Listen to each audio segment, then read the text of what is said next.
मैं पाकीज़ा हूँ। मैं घर पे ट्यूशन सेंटर चलाया करती थी और 10वीं तक के लड़के लड़कियाँ मेरे पास पढ़ने आते थे। ट्यूशन से मैं महीने का बहुत अच्छा कमा रही थी, लेकिन वो भी कहीं ना कहीं घर में खर्च हो ही जाते थे। हज़ारों रुपए में भी अपना घर ठीक से नहीं चला पाती थी, लेकिन जो था मेरे लिए वो ठीक चल रहा था। एक दिन मेरे ट्यूशन सेंटर में एक 60 साल का शख्स अपने 15 साल के पोते को लेकर आया। वो शख्स बड़ी महंगी गाड़ी में मेरे घर आया था और उसकी ज़िंदगी का तर्ज भी बिल्कुल अमीर लोगों की तरह था। उस शख्स की ये शान देखकर मेरी आंखें चमक गईं। मैंने उनसे उनका तारुफ पूछा तो वो बोले, मैं सेठ करीम हूँ और मैं अपने पोते काशी को ट्यूशन के लिए लाया हूँ। मुझे ये सवाल उठ रहा था कि ये शख्स इतना अमीर होते हुए भी अपने पोते को घर की ट्यूशन में क्यों लाया, जबकि शहर में तो बड़े बड़े कोचिंग सेंटर थे। मैंने उनसे वहीं अपने सवाल का जवाब मांगा। उस पर उन्होंने कहा कि मैडम, अगर आप मेरे पोते को 15 साल का समझ रही हैं तो सुनिए, वो 15 साल का नहीं बल्कि 17 साल का है। उसकी 10वीं क्लास पास करने की उम्र तो कब की निकल चुकी है। पिछले 2 साल से वो बार बार 10वीं में फेल हो रहा है। शहर के बड़े बड़े कोचिंग में उसे पढ़ाया गया है, लेकिन कुछ फ़ायदा नहीं हुआ। एक तालिब इल्म से आपका नाम सुना था। कभी कभी जो बड़े लोग नहीं कर सकते वो एक सादा इंसान कर देता है। अब मैं आपके पास बड़ी उम्मीद लेकर आया हूँ। मुझे यकीन है कि आपके यहाँ पढ़ाने से मेरा पोता इस बार ज़रूर 10वीं पास करेगा। उस लड़के के दादा की बातों में मुझे सच्चाई नज़र आई और मैंने उनके पोते का दाखिला कर लिया। उस दिन से ही वो मेरे पास पढ़ने आया था। मैं बाकी लड़कों से कम फीस लेती थी, लेकिन सेठ करीम से मैंने उनके पोते की ट्यूशन फीस कुछ ज़्यादा ही बताई। उसी दिन से उन्होंने उसे मेरे पास ट्यूशन के लिए छोड़ दिया था। चाहे वो ये पैसे उनके लिए तो मामूली सी बात थी, क्योंकि बाकी वालदीन की तरह उन्होंने पैसे देने में कोई झंझट नहीं की थी। पहले ही दिन उन्होंने मुझे पूरे महीने की फ़ीस दे दी। पहले दिन जब मैंने काशी को पढ़ाना शुरू किया तो वो पढ़ाई में भी बहुत कमज़ोर दिखाई दिया। उसका ध्यान पढ़ाई छोड़कर कहीं और था। 2 दिन तक यही चलता रहा और तीसरा दिन सेठ करीम अपने पोते की पढ़ाई के बारे में पूछने के लिए ट्यूशन सेंटर में आए। मैंने उनसे कहा कि आपका पोता पढ़ाई में बहुत कमज़ोर है और इसलिए आपको महीने के ज़्यादा पैसे देने होंगे। इसके दादा ने कहा, मैं तुम्हें इससे दुगने पैसे दूंगा, लेकिन इस साल मेरा पोता 10वीं पास होना चाहिए। अब मैं इजाफी पैसे ले रही थी, इसीलिए मैंने इजाफी क्लास के लिए भी हाँ कर दी। दोपहर 2 से 3 बजे तक बाकी सारे तालिब इल्म ट्यूशन ख़त्म करके अपने अपने घर चले जाते थे, लेकिन काशी 3 बजे के बाद भी शाम के 5 बजे तक अकेला ट्यूशन में रुकता था। एक दिन जब सारे तालिब इल्म चले गए तो मैं थोड़ा आराम करने के लिए किचन में पानी पीने चली गई। जब मैं किचन से बाहर आई तो मैंने देखा कि काशी मोबाइल चला रहा था। जैसे ही मैंने उसके हाथ में मोबाइल देखा, मैंने उससे मोबाइल ले लिया। उसके पास जो मोबाइल था वो सादा नहीं था, बल्कि बहुत महंगा फ़ोन था। 17 साल के लड़के के हाथ में 1.5 लाख का फ़ोन देखकर मेरी आंखें चमक गईं। काशी बहुत ज़िद्दी था। ये मुझे उस दिन समझ आया जब मैंने उसके हाथ से मोबाइल लिया। वो मोबाइल वापस देने के लिए ज़िद करने लगा। इस खींचातानी में मेरा दुपट्टा नीचे गिर गया और उसकी नज़र अचानक गलत जगह पर जा टिकी। उसकी नज़र को समझते ही मैंने उसे उसका मोबाइल वापस दे दिया और फ़ौरन अपना दुपट्टा संभाला। मैं काशी को छोटा बच्चा समझती थी, लेकिन उसमें बच्चों जैसी कोई आदत नज़र नहीं आई। मैंने उसे उसका मोबाइल दे दिया और उसके बाद उससे कुछ नहीं कहा। मैंने उससे कहा, ट्यूशन ख़त्म हो गई, अब घर जाओ। तब वो मेरे पास आकर बैठ गया और बोला, टीचर मुझसे गलती हो गई। बोलते बोलते उसने मेरा हाथ अपने हाथ में ले लिया। उसका लम्स मुझे किसी बड़े इंसान की तरह महसूस हुआ। वो मेरे पास बैठा था। तब मेरा शौहर घर आया। मेरे शौहर ने हम पर ज़्यादा ध्यान नहीं दिया, क्योंकि वो काशी को एक छोटा बच्चा समझता था। जब वो घर आया तो मैंने उसका उतरा हुआ चेहरा देखा। मैंने मोहब्बत से कहा, मुझे तुमसे कोई नाराज़गी नहीं है, अब तुम घर जाओ, ट्यूशन का वक्त ख़त्म हो गया है। काशी ने मेरा हाथ छोड़ दिया और मैं अपने कमरे में चली गई। मैंने अपने शौहर को कुछ पैसे निकाल कर दिए। मैंने उससे बताया कि मैं अपनी ट्यूशन क्लास से अच्छी कमाई कर रही हूँ। पैसे देते ही शौहर ने मुझे शुक्रगुजारी से देखा। तब ही मेरी नज़र कमरे के दरवाजे पर गई, जहाँ मुझे काशी दिखाई दिया। वो हमारे कमरे में झांक रहा था। उसे देखते ही मैंने कहा, काशी तुम यहाँ। तब वो मेरे शौहर के सामने हिचकिचा कर बोलने लगा, टीचर मुझे रियाजी का एक सवाल समझ में नहीं आ रहा था, इसलिए मैं रुका था। तब मैंने काशी से कहा, तुम बाहर बैठो, मैं आ रही हूँ। यूँ फिर मैं फ़्रेश होने के लिए बाथरूम में गई और फिर मैं बाहर हाल में आई। घर में ट्यूशन देना बहुत मुश्किल होता है, क्योंकि बच्चों की निगाहों में क्या आ जाए कुछ कहा नहीं जा सकता। हाल में आते ही काशी ने कहा कि रियाजी मैं कल समझ लूँगा, और फिर वो घर चला गया। और काशी की बात सुनकर मैं हैरान बैठी रही। अगले दिन काशी एक्स्ट्रा क्लास के लिए 3 से 5 बजे तक रुका। उसे मैंने थोड़ी मश्क देकर अपने कमरे में चली गई। आज शाम मैंने तय किया था कि मैं अपने लिए एक जोड़ी झुमकियाँ खरीदूंगी, मगर अलमारी खोल कर देखी तो वहाँ पैसे कम थे। मैंने कल जितने पैसे जमा किए थे, जिनमें से कुछ पैसे मैंने अपने शोहर को दिए थे, बाकी कहाँ गए मुझे कुछ समझ नहीं आया। आखिरकार मेरे आंखों में आंसू आ गए। तब अचानक काशी वहाँ आ गया। उसने मेरे आंसू पोंछे और मुझसे पूछा क्या हुआ। मेरे मसला सुनकर काशी अपने बैग से कुछ पैसे लाया और मेरे हाथ में रख दिए। मैंने जज्बात में आकर उससे गले लगा लिया, लेकिन काशी ने मुझे कुछ मुख्तलिफ तरीके से पकड़ा। उसका लम्स गलत जगह हो रहा था।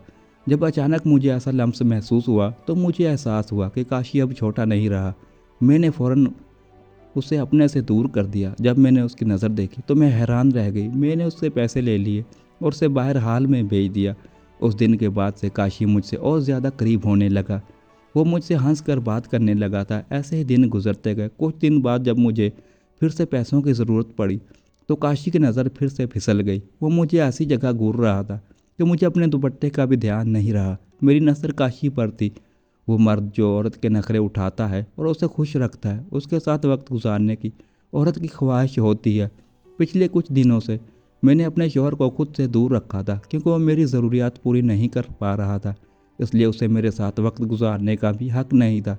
जब मैंने अपना दुपट्टा ठीक करना शुरू किया तो काशी ने मुझे अपना एटीएम कार्ड दे दिया। उसका इरादा यही था कि मैं उसके सामने बैठी रहूं। मेरी खूबसूरती देखकर वो मेरी मदद कर रहा था। मुझे समझ में आ गया था। एक दिन शाम को काशी के दादाजी उसे लेने आए। उन्होंने कहा कि आपके पास मैंने काशी को ट्यूशन लगाकर सही फैसला किया है, क्योंकि उसे ट्यूशन का बहुत शौक़ होने लगा है। काशी को पढ़ाई का शौक़ होने लगा था या किसी और चीज़ का, यह उसके दादाजी को नहीं पता था। एक बार काशी ने मुझसे कहा, टीचर आप मॉडर्न कपड़ों में ज़्यादा अच्छी लगती हैं। फिर एक्स्ट्रा क्लास के वक्त काशी मुझे शॉपिंग के लिए माल ले गया।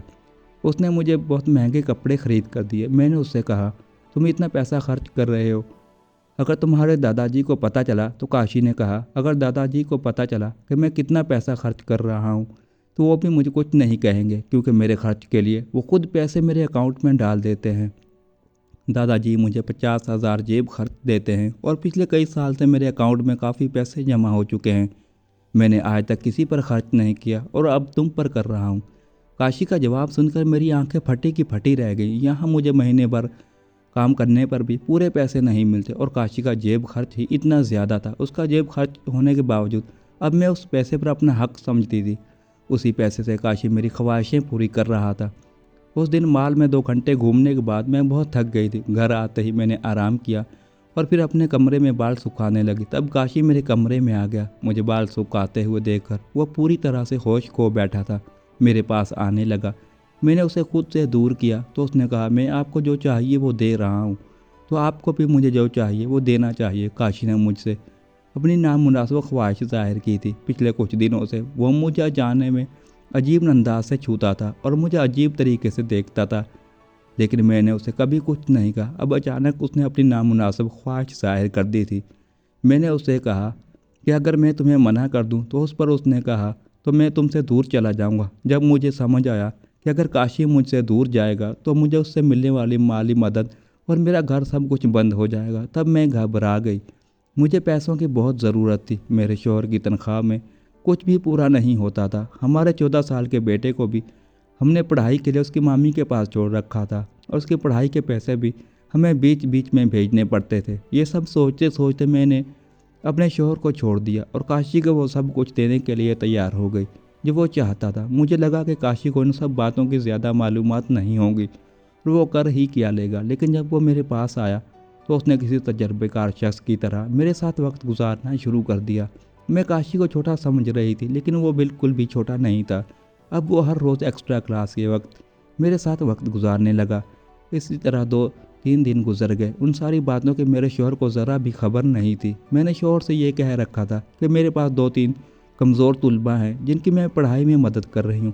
उस लड़के के वालिदैन ने उसकी ट्यूशन कराने के लिए मुझे ज़्यादा फ़ीस दी है। उस सोच से मेरे शौहर खुश था कि उससे ही फ़ायदा हो रहा है। उसे मेरे और काशी के रिश्ते के बारे में ज़रा भी मालूम नहीं था। उस दिन मेरे मोबाइल पर मेरी बहन का फ़ोन आया। उसने मुझे फ़ोन पर जो कुछ बताया उसे सुनकर जैसे मेरे पैरों तले से ज़मीन खिसक गई। जब उसका फ़ोन आया तब मैं काशी के साथ अपने कमरे में थी। मेरी बहन की बात सुनते ही मैं हक्का बक्का रह गई। बहन ने कहा, अपने बेटे को अभी के अभी यहाँ से ले जाओ। तुम्हारी सूरत हाल को मद्देनज़र रखते हुए मैं उसे पढ़ा रही थी, लेकिन उसने ऐसा काम किया है जिससे मेरी इज्जत पर दाग लग गया है। तुम्हारा बेटा जहाँ ट्यूशन पढ़ने जाता है वहाँ उसने अपने ट्यूशन टीचर पर बुरी नज़र डाली है, इसीलिए मेरी बहन उसे घर छोड़ने का कह रही थी। मेरे बेटे की यह हरकत का सुनकर मुझे समझ नहीं आ रहा था कि मैं उससे किस मुंह से बोलूं, क्योंकि मैं खुद एक टीचर होने के बावजूद कुछ पैसों के लिए एक 17 साल के लड़के की नामुनासिब मांगें पूरी कर रही थी। उस दिन मुझे समझ आया कि अगर मैंने वक्त पर काशी को उन सारी बातों के लिए मना कर दिया होता और उसे बगैर वजह अपनी मोहब्बत के जाल में ना फंसाया होता तो मेरा बेटा भी आज ऐसी हरकत ना करता। मुझे मेरी गलती का एहसास करवाने के लिए ही शायद ये सब कुछ हुआ। उस दिन मैंने काशी की जानिब से दिए गए सारे तोहफ़े और पैसे उसे वापस कर दिए और उसे ट्यूशन में आने से सख्ती से मना कर दिया। इसलिए उसने सबसे बाहर निकलने का फ़ैसला कर लिया। उसको ये एहसास हो गया था कि उसने बहुत कम उम्र में एक बड़ी गलती की थी। उस दिन के बाद से उसने पढ़ाई पर तवज्जो देना शुरू कर दी। मैंने ट्यूशन पढ़ाना बंद कर दिया, क्योंकि पिछले महीने मैंने जो कुछ भी किया था उसका मुझे बहुत पछतावा था।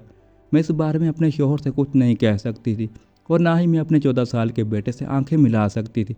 बेटे ने जो कुछ किया था वो गलत था, लेकिन मैं उसे किस मुंह से डांटूं। मैंने उस दिन यह ठान लिया था कि जो मेरे पास है इसी में खुश रहूंगी।